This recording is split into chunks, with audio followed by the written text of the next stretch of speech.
So is that the beginning of the show?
Hello, Oklahoma. This is Richard Engle, not Todd Tucker. Don't look anything like him, I assume. But pretty close. Pretty close. Okay, we'll go with that. We'll go with that. But it's a great privilege to be here instead of Todd Tucker. I got notified all of last night about midnight asking me to come in and be with Todd Tucker on a show. And so I said yes, and I got here, and I'm on Todd Tucker without him. I don't know what is he doing. He had a doctor's issue. He's having his liver ultrasound. Yeah. A doctor's issue was more than enough. No. We got to go into detail. This is not on a liver. That's gross. The fandom. But what a day! I had all this time to prepare and nothing else to do except for business and work and take care of things. But sure enough, what happens? Last night while I was out doing some things, I come home and my dog, Gus, who is the sweetest dog in the universe. If you think you have a sweeter one, you're just objectively wrong. Gus is a white Labrador, and he's a beautiful, wonderful dog. Now, if you think you have a smarter dog than Gus, you are just absolutely right, because he's dumb as a box of rocks. But regardless of that, of course, he decided, I've got a 1 acre backyard, not a 1 acre lot, a 1 acre backyard. So he's got plenty of room to run around. He's 12-year-old Labrador, so he doesn't do as much running as he used to. But plenty of room, trees, little creek in the back. And, of course, little wildlife comes in and visits him, and he thinks they're all friends because he thinks everything's a friend. And less than a week ago, actually, what was it? That was last Friday. He decided to make really good friends with one particular neighbor animal, Pepe Le Pew, the skunk. Oh, no. And sure enough, okay, so Pepe Le Pew, the skunk, decided to think that Gus was not making friends and did indeed get. I had to take Gus, and I the only cure I knew was buy a whole bunch of tomato juice and bathe them in tomato juice. And so I have this cream, this OU fan, Gus, who is crimson and cream to the bone, but he's cream all the time. Mm-hmm. And I wash him in tomato juice, and I'm thinking, okay, well, I have crimson instead for the game against Texas, and what do I end up with? Not crimson, not cream. I end up with orange. So all I could think of to say was go Pokes. And they did go and lost, just like OU did. But then, yeah, excellent weekend for football in every state but Oklahoma. So I washed him in tomato juice and kind of took a picture of the poor, pathetic, wonderful dog that he is and put it on Facebook and got a little note from Steve Furman, who's a city councilman, by the way, in War Acres. Great guy. If he's running for re-election, I don't think he is. Vote for him. But, I think there's 7 constituents in his ward. So, really little ward. But Steve's not going to like that. But he also owns a little shop called The Cleaner Place, which is a cool clean, and he texts me, oh, you got to come to The Cleaner Place. And at Cleaner Place, like most every retail place in the world now, has a website. Of course, it has nothing to do with the name of his business. It's a different name altogether. It's factshack.com. He says, oh, come get this stuff I've got for skunk stuff. And I thought, okay. And he's over 122nd Rockwell, so, okay, I'll be ready next time he decides to meet Pepe Le Pew. And what did he do last night? He met Pepe Le Pew. So, of course, I'm going through all this hassle of washing up the dog and getting him, smelling good. And, thank you, Steve, for your wonderful recommendation of good stuff for my dog. Let him out this morning, and what does he do? But he finds a way to get out of the yard and gets lost. It's like, I've got to do something to prepare for the show, so all I got to prepare for the show is going and chasing down my dog. But I did finally manage to at least you found your dog. I found my dog. Yes, because I would miss this. I'd still be out there because he is a sweet, wonderful, stupid dog with a heavy emphasis on the stupid. So I did make some notes. In fact, I there was this wonderful little thing during the Kavanaugh hearings. Don't go. We'll talk about Kavanaugh specifically a little bit later, but there was one particular part where Mike Lee, probably the brightest bulb in the Senate, which is not saying a lot because we are talking about the Senate,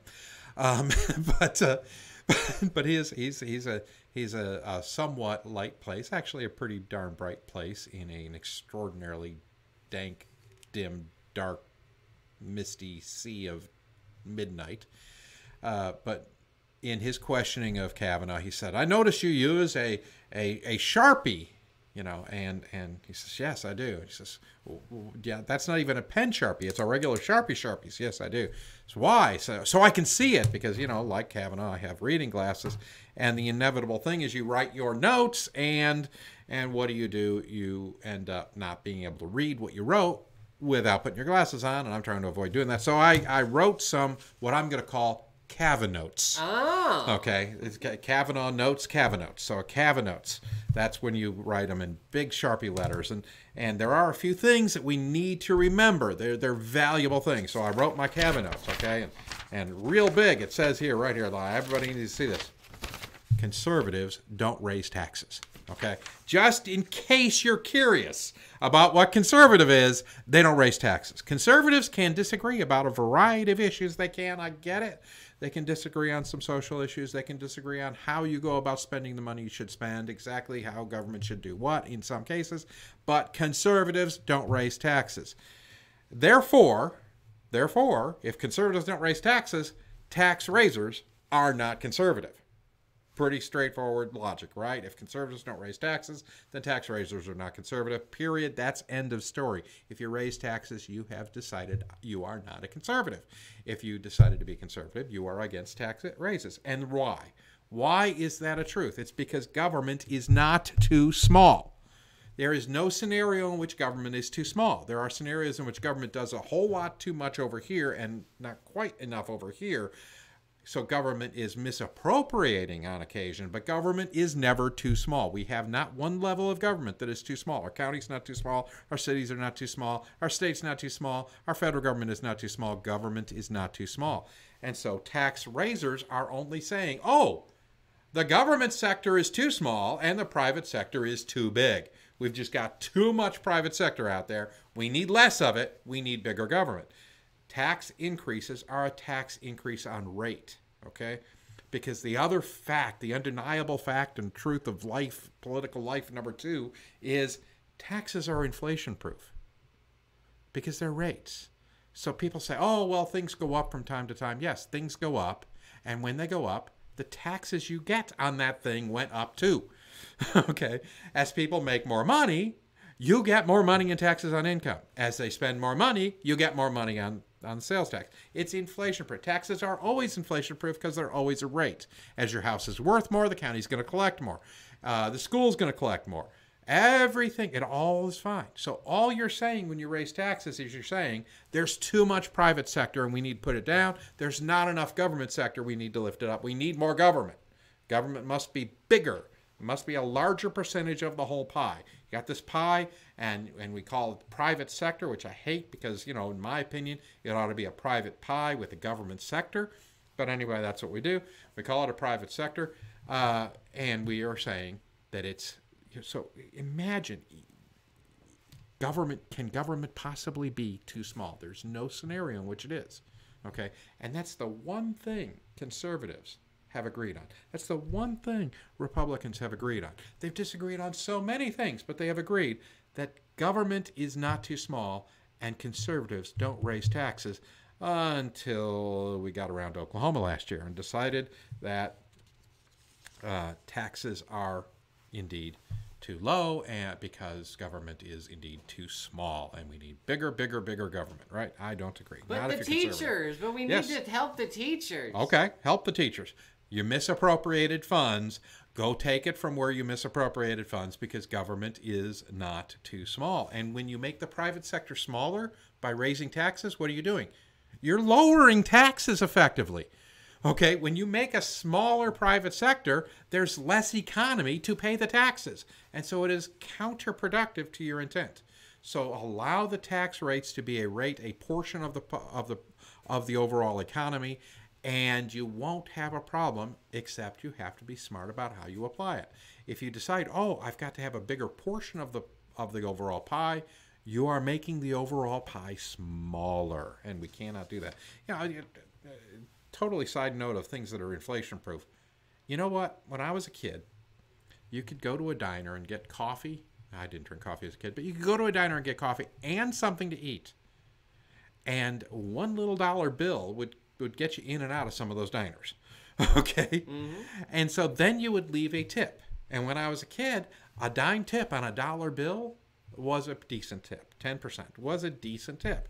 And then, of course, as I'm coming into, you know, my own and I've got a job and I'm actually, you know, able to go to a restaurant or two, you know, then it was 15%. You know, oh, well, prices go up. The prices went up just fine at the restaurant. And I'm not going to get in and out of a diner for $1 anywhere, okay? Mm-hmm. I mean, you can go to Beverly's and get a cup of coffee, and that's all you're going to get, and you're still paying a good bit more than $1, okay? Let alone trying to eat something. I mean, is there something on the menu for $1 in any restaurant? Any restaurant? You can't get a soda for $1. You can get like 2 things of sauce. Okay, like the extra sauce at Chick-fil-A. But they only sell the sauce if you buy the chick. So you know you gotta get some Chick-fil-A going with that sauce. So it just doesn't. So tips are also inflation proof, and I don't know why the percentage has to keep going up when the actual price of stuff has gone up. Government's the same exact way. Government gets a percentage of the economy. All you need to get more money into government hands is make the economy bigger. And we saw that with Ronald Reagan. He made the economy bigger and then had a whole bunch of money that unfortunately, because we had the legislature we had, the Congress that we had, they spent it all and then still went in debt. So, okay. You know, and saving money is a wonderful thing. I'm a landlord, and I do all these things, and I've got these condominiums. And, you know, trying to figure out ways to make things go. And I got to tell you, there's some guys that are helping me out with my condominiums when I have problems. You know, it's like there's this company that does like a $49 call, Advent Heat and Air, and they come in $49 and they'll check out my plumbing, my heat, my air. It's somebody you can trust. I love that. So anyway, we're going to take a quick break and come back and we'll talk about the conspiracy to castrate the Oklahoma GOP. Castrate? Absolutely.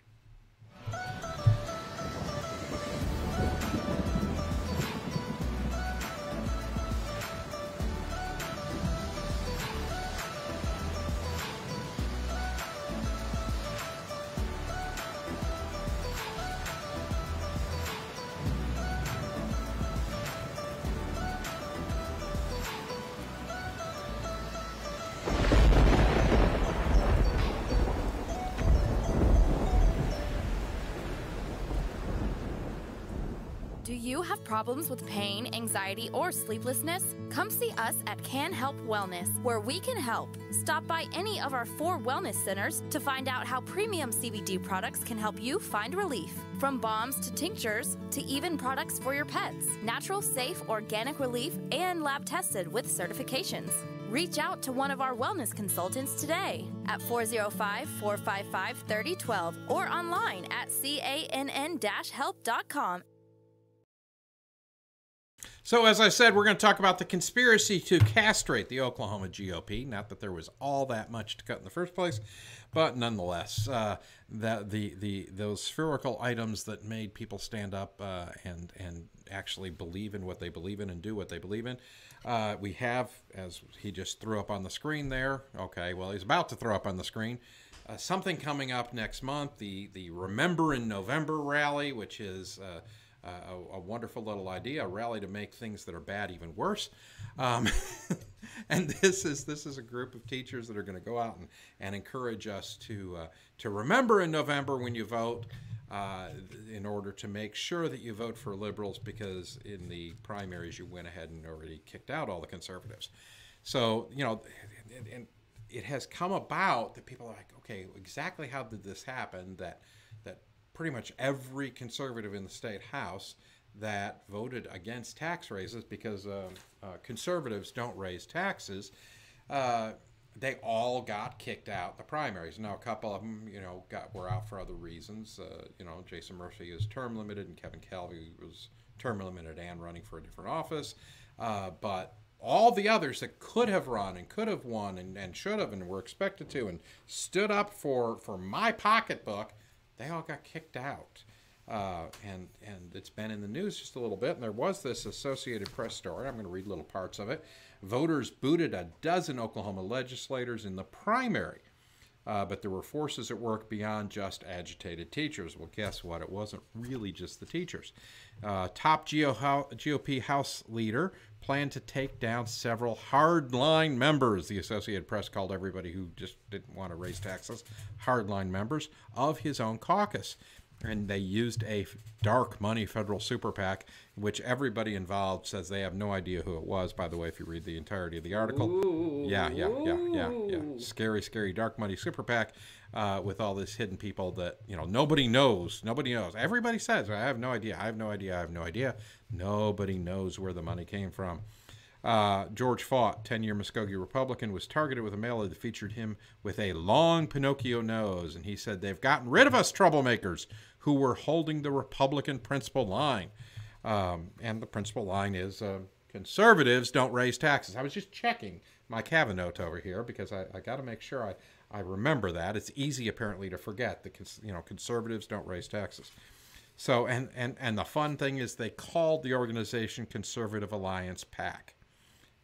But conservatives don't raise taxes. Anyway, conservatives like Faught in the state house thwarted the GOP's plan to raise taxes because this is the fun thing. They wanted to raise the taxes without any help of the Democrats. Because Democrats don't, wait a minute. No, it's conservatives who don't raise taxes. I got to keep that straight. So apparently it was Faught and the conservatives who made the Republicans go and work with the Democrats to make sure we could raise taxes. And so they basically raised taxes on people they weren't as eager to raise taxes on because they couldn't get it done by raising it on people who would just put up with it. So Chris Kennedy, House Floor Leader, Chairman of the powerful Judiciary Committee, acknowledged helping launch the attack on his own colleagues. So he said that he helped do it.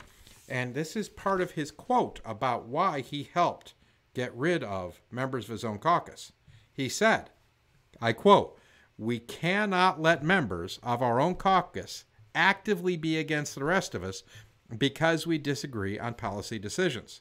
So the reason he was actively against other members of his caucus was because we cannot let others be against members of their own caucus. And the reason he was against those members of his own caucus was because they disagreed on policy decisions, which we cannot let members of our own caucus be against the rest of us because we disagree on policy decisions, said the rhino from Oklahoma City, Chris Kennedy.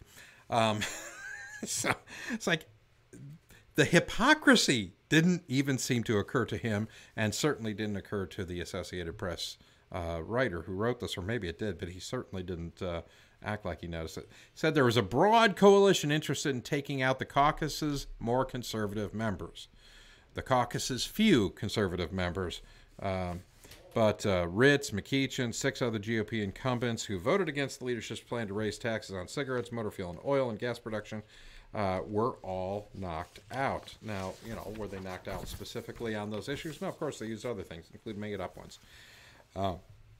So Kennedy and others used the same Oklahoma-based consultant campaign advocacy management professionals. Fount Holland, who was a longtime GOP political consultant. Fount Holland got his start as press secretary to none other than Tom Coburn. By the way, Tom Coburn, who would tell you that conservatives don't raise taxes. But somehow Fount Holland didn't quite learn that one from our former senator, who is a conservative and doesn't raise taxes. He's not for that. But Fount apparently did. And then, of course, Fount's former partner, Trevor Worthen, also acknowledged doing some campaign work for the super PAC against the GOP.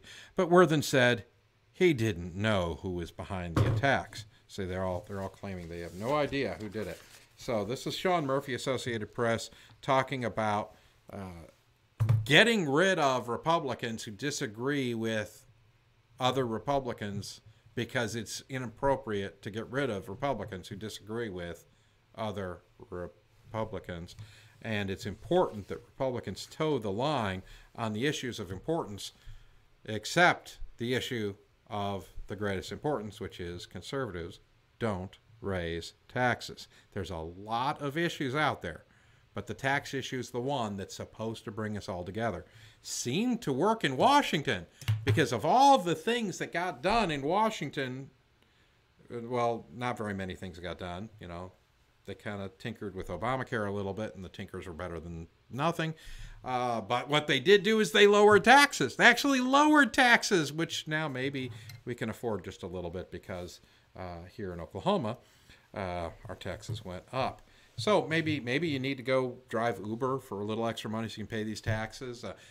Maybe you need a gig. By the way, if you need a gig, I've got one. Next couple of weeks, my company is going to be distributing some books in the Moore area. So if you need a gig, get a hold of me. Engle, E-N-G-L-E. If you want to know how it's spelled, it's here on the book, E-N-G-L-E. E-N-G-L-E at Flash, like a flashlight, kind of like that bright bulb that Senator Mike Lee is. Engle at flash.net, and say, I want to make a little side money on my own time this next couple of weeks. I could use the help. And I'll pay you, and I'm glad to have the help. And I'll go down there and I'll help you out, and then I'll go eat lunch at 2 Olives in downtown Moore, because I like 2 Olives. So anyway, in line with that, I want to talk to you about, I showed you my book, The Last American President. And we are doing a special thing here with Oklahoma Taxpayers Unite, and that is that I am giving half the proceeds when you buy my book at my site, lastamericanpresident.com. When you buy it, by the way, if you want me to sign it before I get it to you, be sure and tell me you want me to sign it or how you want me to inscribe it. But if you buy the book, half the money you spend will go right here to Oklahoma Taxpayers Unite. And let me inform you that there are not very many copies left before we have to go to what would be a second printing, and that's not going to happen real quick. So buy them up while they last, and let your money go to help Oklahoma Taxpayers Unite. Last time I was here, by the way, that did happen, and so I will hand over a little envelope, and it has a check in it, and he's going to open it right now, right in with the noise of the bell. Leave it right. But the check is there for 1/2 of the proceeds, and we'll keep doing that because, what is that? Conservatives don't raise taxes. because tax raisers are not conservative. So anyway, so Dubai, Last American President, it's a novel. It's a story of the man who becomes the very last president of the United States. He's a good guy. He does everything he can to preserve the Union, cuts entire departments of the federal government. But unfortunately, by the time he gets there, it's just a little bit too late. And, you know, are we past the point of no return in America? I don't know. In the story, we were, sadly, just a little bit past the point of no return. It's a cautionary tale. It's there to kind of caution you against going the route that he went. But because he is a good guy, he did everything he could to preserve it. He did everything to cut it, and he softened the blow. You know, sometimes when you do good in the realm of politics, you do good, it doesn't necessarily go your way. You don't necessarily win every battle. You don't necessarily accomplish everything you're trying to accomplish. But when you do good, you did good, and it has its own value. And so stand up and don't worry about it. Just be firm and know I did something good. I did something good. You know, I may not have won every race I ran. I may not have accomplished every victory I tried to accomplish. Oklahoma Taxpayers Unite did not get us a vote to undo the tax raises that happened, but we are still doing good. We're standing up for truth and righteousness and holding the line against tax increases because, according to my Kavanaugh notes, conservatives don't raise taxes. So, and in case you're going to get a message from this day, conservatives don't raise taxes. And therefore, those who raise taxes are not conservative. And if there's some other definition, it's in addition to that, because conservatives don't raise taxes. So I want to talk to you about what I'll call the Kavanaugh theory. So we're back to Kavanaugh, because he's been in the news a lot. And the future of the United States Supreme Court, and he was sworn in recently, and so we got a nice little picture of him being sworn in somewhere over in here. There it is. There's a wonderful picture of Kavanaugh getting sworn in. Brett Kavanaugh, the newest justice of the United States Supreme Court, he made it to the court, and I really would tell you that from the moment he was nominated, I was confident he was going to get in. Because from the list of people that Donald Trump used, it's a good list, from the Federalist Society, good people, Kavanaugh is, in my opinion, looking at his record, the bottom of the barrel of what is, frankly, a fairly decent barrel. So they knew he was going to nominate from that list, and he nominated the guy who was the most establishment, swampish, Bushite, openly favoring Roe v. Wade, openly favoring and actually helped to write the Patriot Act, openly favoring the violations of Fourth Amendment rights, all the things. I mean, he's got a lot of good, and he's a really smart guy, but he was the least Trump-esque or least conservative of a list of pretty good judges. Long history with the Bush administration, long involvement in a lot of different things of that nature, and yet what did the Democrats do? Did they say, well, this is as liberal as we're going to get from this president, let's let him through? No, they said no. We're going to stand up, and they stand firm, and they stood firm to not prevent him from winning the seat, getting on, but to make it look like he got in by the skin of his teeth, which is exactly what they did, and to make it so that our president could not nominate someone even better later. So they're sending a message. Donald Trump, this guy can barely win. He can barely get on the court. Skin of his teeth. Don't you dare nominate somebody even stronger or even better next time, because they will lose. It's going to happen. They're going to lose. So, they kind of manipulate it. And, of course, I think they way overrun it. They were going to have basically a really close race anyway in the Senate for confirmation. And they went to these unsubstantiated weird little rumors where Donald Trump did not mock the lady. He simply mocked what she said. I don't think mocking somebody and mocking what they say are the same thing. He didn't try to imitate her little crybaby voice. Yes, I'm mocking her. See, that's me mocking her. I called it a crybaby voice. He didn't try to mock her little stringy hair falling in her face. Yes, see, that's mocking. See, now you know what mocking the person is. But he mocked what she said. Can I mock Brett Kavanaugh for his little crybaby voice and Yes, also yes, his please love do. of calendars, like Yes, and beer. and beer, And his beer. love of beer and calendars, Yes, and yes. his little crybaby voice. Oh, absolutely, absolutely. I thought that was kind of, you know, and as soon as he started reading his announcement, you know, his statements, he's like, I wrote this myself and nobody read it, and I thought, oh my gosh, it wasn't vetted. Oh no, dear God. But nonetheless, you know, he got in there, and they wanted him in there. They gave Manchin in West Virginia a pass because the thing that was going to help the Democrats was barely losing the confirmation vote for Kavanaugh, but not winning it, not beating him.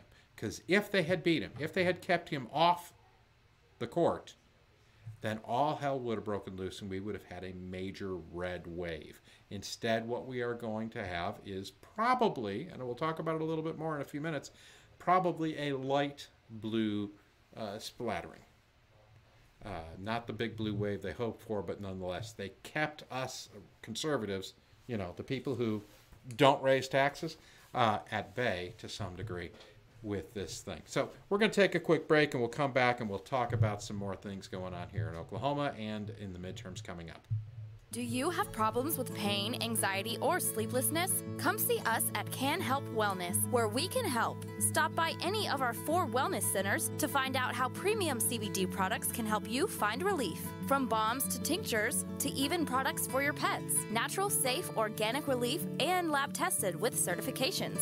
Reach out to one of our wellness consultants today at 405-455-3012 or online at cann-help.com.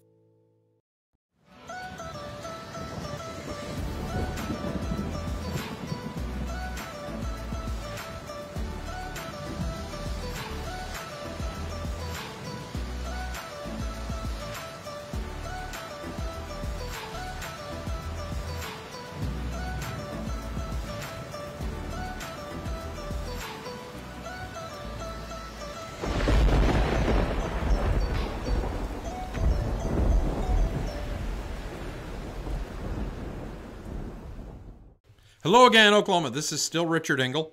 Yeah, not Todd Tucker. He's not here. Still? Yep, still. I don't know. Still? Sorry. Still Richard Engle. But anyway, we wanted to talk about a few things. We've had a little bit of fun and a little bit more on serious stuff, but there are some things in the news that have happened in this last couple of weeks that I think are of interest, have changed some realities in Oklahoma. One of them, of course, is, I don't know if you've heard, but the Daily Oklahoman is now owned by the parent company of the Journal Record.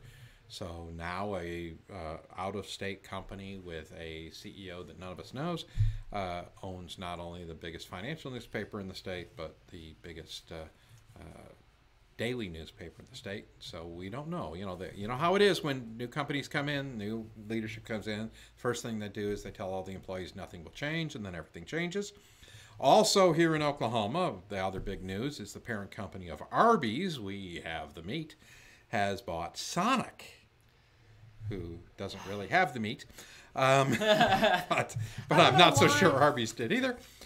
Go ahead. Why did Sonic sell? Like that was like the epitome of Oklahoma everything. It's like, oh man, we have Sonic. They're in every boonies town across the nation. Like.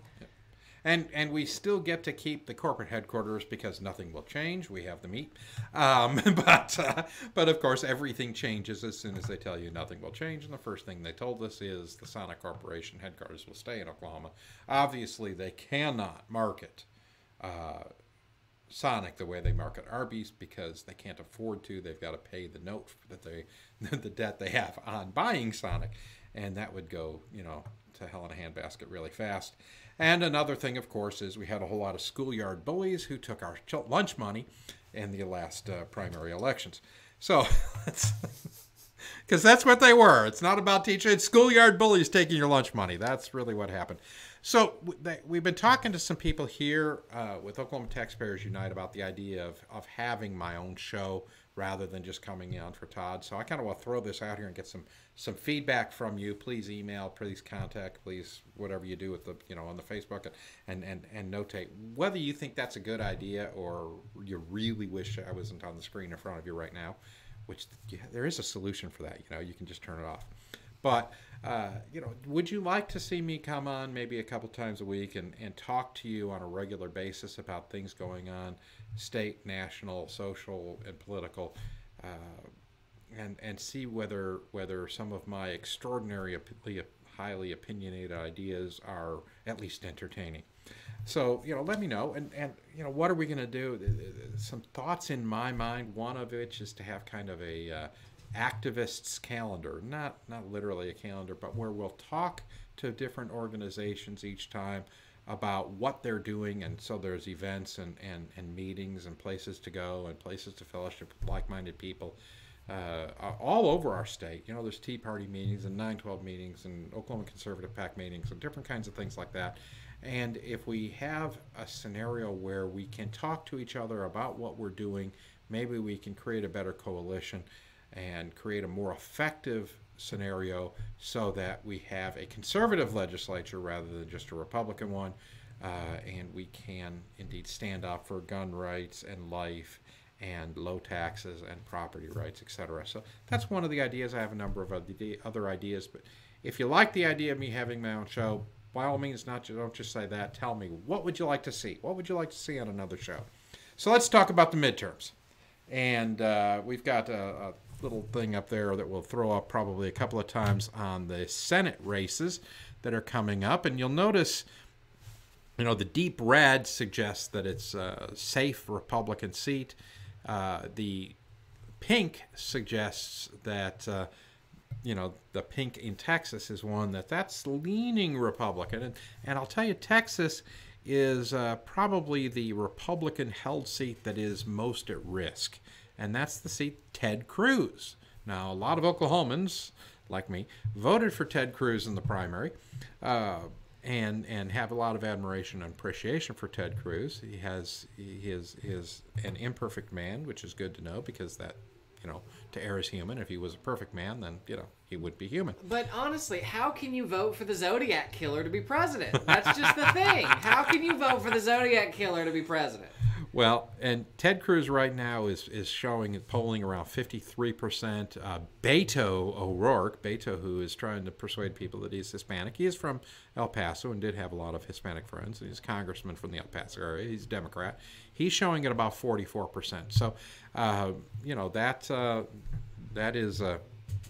that is as close as it gets in a Republican-held Senate seat that is a potential to lose, and I think Ted Cruz is pretty much on top of it. I think Ted Cruz is going to keep it. There is a very low undecided number.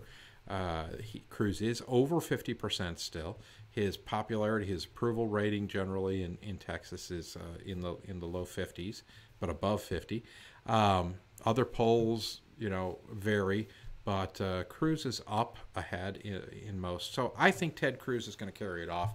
And that means that in the U.S. Senate, there is no possibility of a blue wave because the majority of the seats that are challenged are Democrat-held seats. Now, another one that is a Republican-held seat, but it's an open seat, and that's Tennessee. And you have Congresswoman Blackburn, who is at 57%.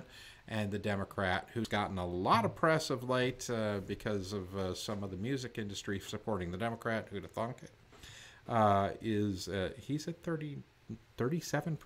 So he's got a long way to go. I think Tennessee's going to stay Republican.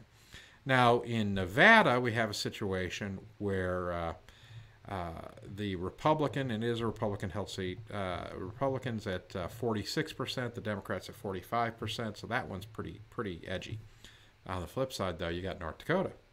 North Dakota, you have an incumbent Democrat who is going to lose. I mean, it is over. The fat lady has sung. The fork is in it. It's just over. In North Dakota, it's going to go Republican. Heidkamp cannot win. She's actually lucky to be polling at 42%. The Republican is well over 50%, and there is no momentum and no money and no interest in really pursuing Heidkamp.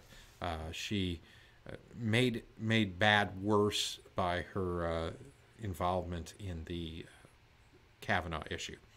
Arizona, Republican held, kind of sort of. McSally's at 47%. That's the Republican. The Democrat is at 41%. The lead percentage is up over previous months. So it's kind of funny. McSally is doing better as compared to the Democrat, and I don't know how to pronounce her name, but the Republican's doing better by increasing amount, but the overall numbers are going down. So what you're seeing is actually a greater number of people who don't like either one. So it's a result of negative campaigning. Basically, you throw mud here, you throw mud there, and people say, I don't like mud, and they stay home. So that generally means, generally speaking, what happens when the undecided numbers go up instead of down as you approach Election Day is what you're going to have a lower voter turnout. And the actual polling numbers are the only numbers that will show, and so the election tends to go the way the polling shows, except you have to just discount the undecided altogether. And I think that's what's going to happen in Arizona. So it's going to be a conservative pickup. Not a Republican pickup, but a conservative pickup. Now, the funny one in all this is New Jersey. The Republicans actually have a somewhat of a shot in New Jersey. Now, I do know that the Republican candidate for New Jersey right now is polling only at about 42%. Menendez is polling at about 53%, but there's been some movement, and the Republican has consistently been coming up. The Democrat has been consistently coming down. So the trend is showing that the Republican could actually give us a race out there, and there is a possibility that, of all things, New Jersey would go Republican in the U.S. Senate in this particular case. So you never know. Now, an interesting race to talk about is New Mexico. New Mexico is a three-way race. The Republican is now polling at about 16%. The Democrat at 39%. Now, he's an incumbent Democrat. It's a Democrat seat. 39% for the Democrat. The Republican at 16%. And Gary Johnson, the former Republican governor of New Mexico, who was the previous Libertarian candidate for president and is running as a Libertarian in New Mexico, is polling at around 21%. So this is an unusual situation. Obviously, Johnson, having been a Republican candidate for governor and having been governor 2 terms, he clearly pulls from the Republican side. Libertarians sometimes pull from the Democrats, sometimes from the Republican side. In his case, he clearly is pulling more from the Republican side of the ballot. And so when you add up the 2 Republicans, you're beating the Democrat. Now, is it possible that the Republican, and it's been talked about, the Republican in this particular and strange case could pull out and support the much better known? Gary Johnson is by no doubt the most well-known of the 3 candidates in New Mexico. And he is very well liked in New Mexico. But, as it is, there's no way he's going to win. Now, it's funny that we don't have runoffs in the general election. Well, runoffs in the primary. We don't have runoffs in the general election. And maybe eventually we should think about that as we continue to have situations of third-party candidates. Because, you could have the Democrat win with less than 40% of the vote and be the U.S. Senator. And that's a win. Without a runoff, without a determination, where a majority of the voters actually voted against the guy who wins in a legislative race. And I'm just not sure that's entirely the best thing. Now, some other ones to go through are quick. In Montana, there's 2 points that separate the Republican and Democrat. In Missouri, 1/2 point. So actually, Missouri could well go Republican. Florida, 2.5 percentage points. Rick Scott, the current governor, dealing with the hurricane down there. I say this election rides on the hurricane. If he does a good job of taking care of the people of Florida, I think he's the next senator. And if he screws up somehow, I think he's not the next senator. And that's just so. These are Democrat-held seats currently that the Republicans actually could make a difference in. In Indiana, which is bizarre that there would ever be a Democrat anyway in Indiana. Gary, sure, but most of the state isn't Gary, Indiana.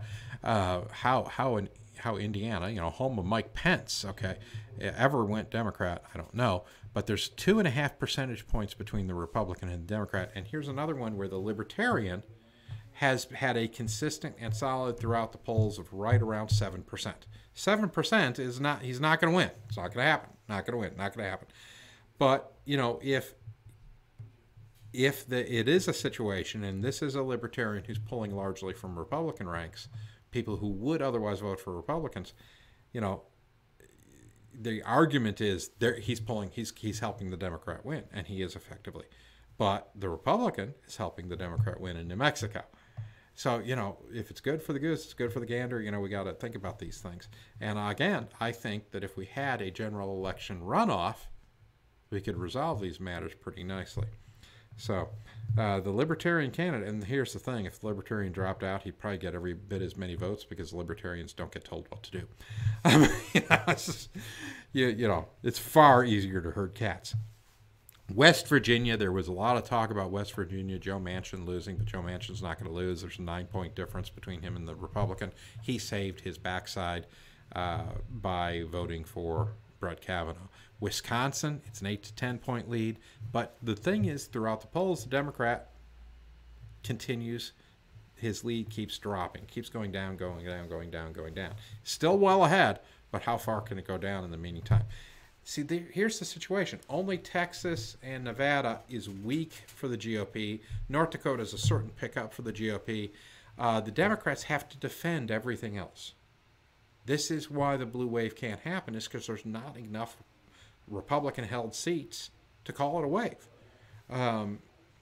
It's just where we're at. Florida is the best chance for another Republican pickup.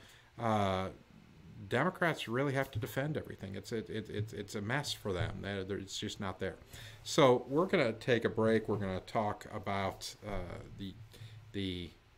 my overall analysis of what we end up with at the end of the day in November, and also the Oklahoma governor's race, as well as the U.S. House races. See you soon.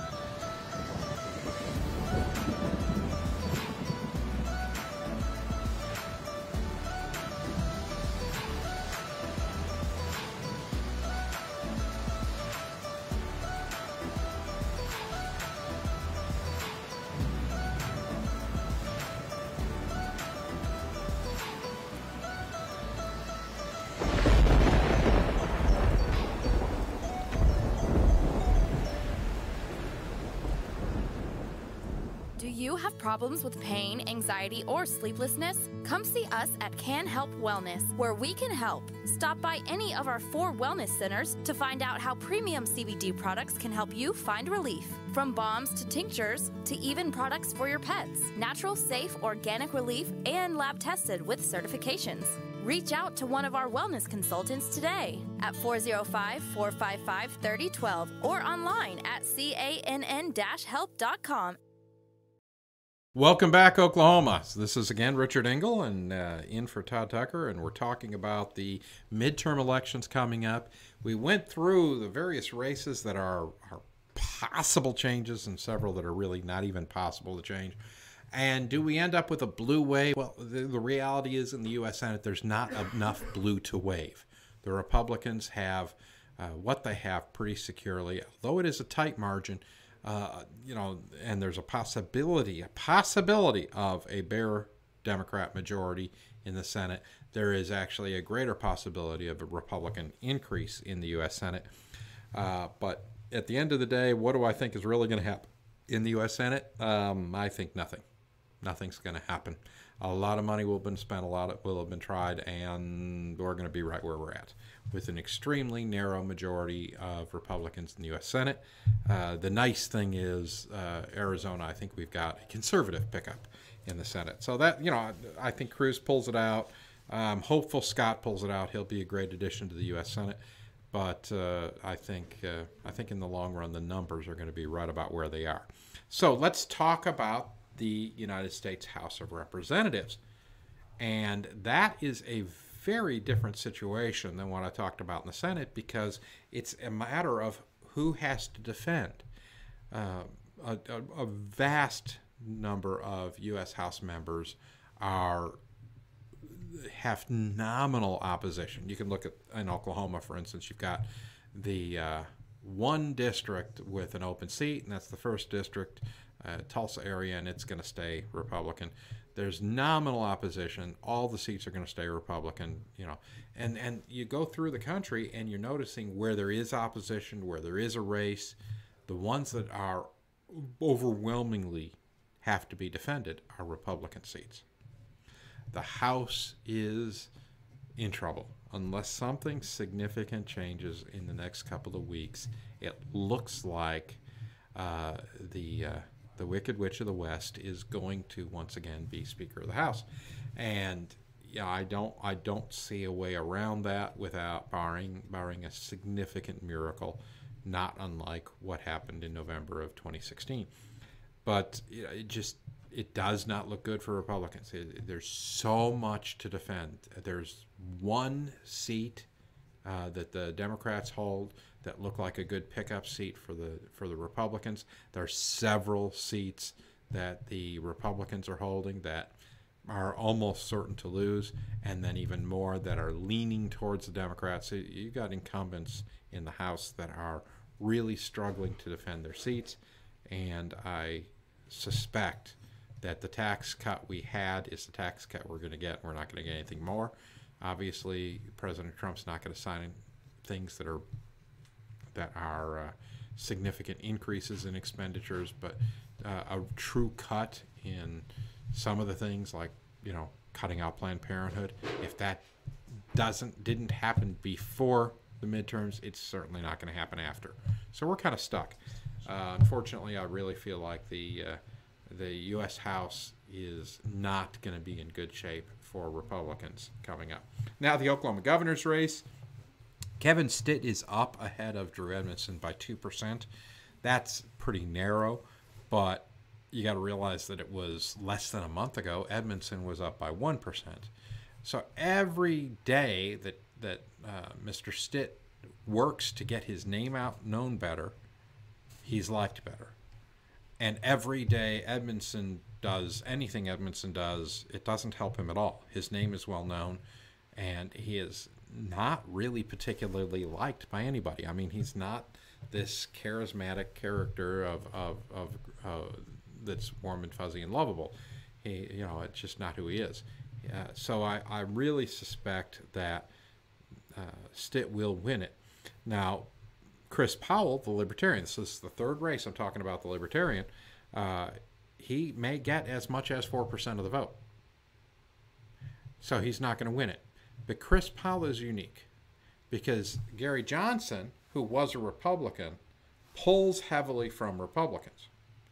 Chris Powell was a Libertarian candidate for county office against the Republican who won, and he got more votes in Oklahoma County than Gary Johnson got for president statewide. And he got them almost all from the Democrat side. So Chris Powell is a Libertarian who pulls heavily from Democrats. So, you can't go with conventional wisdom, where that Libertarian's pulling. I would suggest that for every 3 votes Chris Powell gets, 2 of them are people who would have otherwise voted Democrat.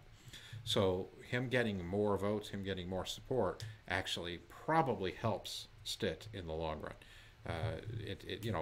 Different Libertarians are different, and the way they appeal is different, and the issues vary. Obviously, Chris Powell is riding heavily on the recent marijuana wave here in Oklahoma, and I think that again pulls heavily from the Democrat side of the margin. So, I think Stitt pulls it out. I think in the Senate, the Republicans maintain the narrow majority, maybe grow it just a bit, but it's still going to be relatively narrow. If Ruth Bader Ginsburg decides that, or if her body decides that she's not going to be a United States Supreme Court justice anymore, Donald Trump gets to go back to a list that is only better than it was just a couple months ago. And I would be eager to see that. This is Richard Engle. I've enjoyed talking to you today here at Oklahoma Taxpayers Unite. And go buy the book, The Last American President. Half the proceeds go to this wonderful organization. Thank you much. Goodbye. Headley. And I'm Ryan Wolf. Our greatest responsibility is to serve our Treasure Valley communities, the El Paso, Las Cruces communities, Eastern Iowa communities, Mid-Michigan communities. We are extremely proud of the quality, balanced journalism that CBS 4 News produces. But we are concerned about troubling and irresponsible, one-sided news stories plaguing our country. Plaguing our country. The sharing of biased and false news has become all too common on social media. More alarming, some media outlets publish these same fake stories without checking facts first. The sharing of biased and false news has become all too common on social media. More alarming, some media outlets publish these stories simply aren't true without checking facts first. Unfortunately, some members of the media use their platforms to push their own personal bias and agenda to control exactly what people think. And this is extremely dangerous to our democracy. This is extremely dangerous to our democracy. This is extremely dangerous to our democracy. This is extremely dangerous to our democracy. This is extremely dangerous to our democracy. This is extremely dangerous to our democracy. This is extremely dangerous to our democracy. This is extremely dangerous to our democracy. This is extremely dangerous to our democracy. This is extremely dangerous to our democracy. This is extremely dangerous to our democracy. This is extremely dangerous to our democracy. This is extremely dangerous to our democracy. This is extremely dangerous to our democracy. This is extremely dangerous to our democracy. This is